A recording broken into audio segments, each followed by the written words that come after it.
c'est de faire décoller un bel avion.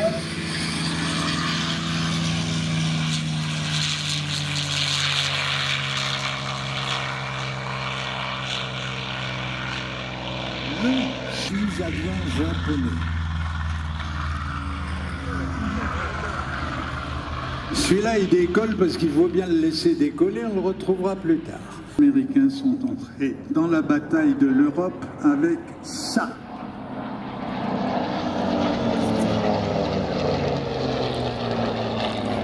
En 1943, ils sont entrés dans la bataille de l'Europe avec des bombardiers. Le sud de l'Angleterre était devenu une espèce d'immense aérodrome d'où décollaient tous les jours. Les bombardiers américains étaient bien sûr escortés par des chasseurs, par principalement ces deux types d'avions de chasse. Le Ventru, pas très élégant, et l'autre qui est véritablement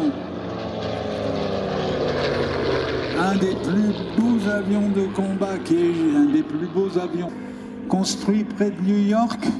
Tiens, c'est marrant. Ils étaient construits sur l'aérodrome où était basée la patrouille de France lorsqu'on était un grand moment. En tout cas, en 42, 43, 44, 45, voilà ce que les Allemands redoutaient le plus.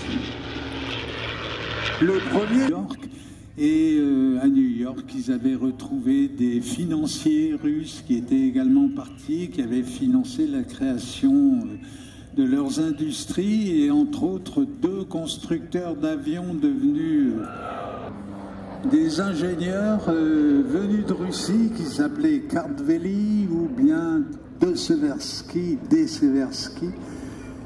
Et l'avion qu'ils ont conçu était typiquement américain, à savoir un peu plus de...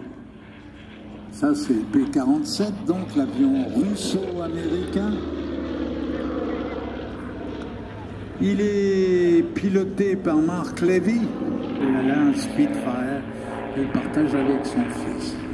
Le P-51, le Mustang, Steven Spielberg l'a mis en scène dans l'Empire du Soleil. Et ça, c'est le chasseur, même si le Spitfire c'est l'Angleterre. Mais le P-51, c'est le chasseur à l'américaine. Il est beau comme tout. D'abord, c'est normal, c'est un Allemand qui l'a dessiné. Et chez North American Aviation à Los Angeles. Il s'appelait Edgar Schmiud. Mais Schmiud, qui était un type de... Oh, Richard, c'est beau.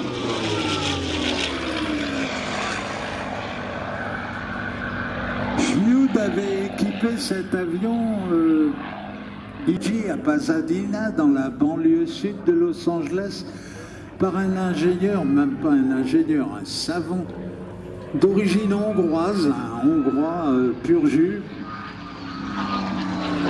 qui s'appelait Theodor von Karman et qui était fantastique. Par un moteur anglais. Celui-là, le P-47, était donc un avion américain d'origine russe. Et finalement, tout ça, c'est très américain, parce qu'après tout, c'est quoi l'Amérique? C'est un ramassis d'émigrés qui finalement ont découvert qu'ensemble, on pouvait inventer des trucs fantastiques et que finalement, l'union, c'est pas con, ça fait la force. D'ailleurs, il faut dire qu'à l'époque, de traits de génie allemand, les ailes en flèche, quand vous montez dans un Airbus, quand vous montez dans un Boeing, évidemment.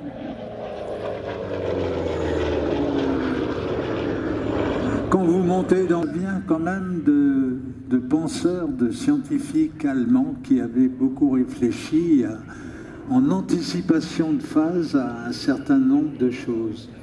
Mais les Américains, ils ont eu ce talent de rendre ces choses-là utilisables. Et par exemple, ce gros chasseur Ventru, celui-là, le T6 et ensuite le Mustang.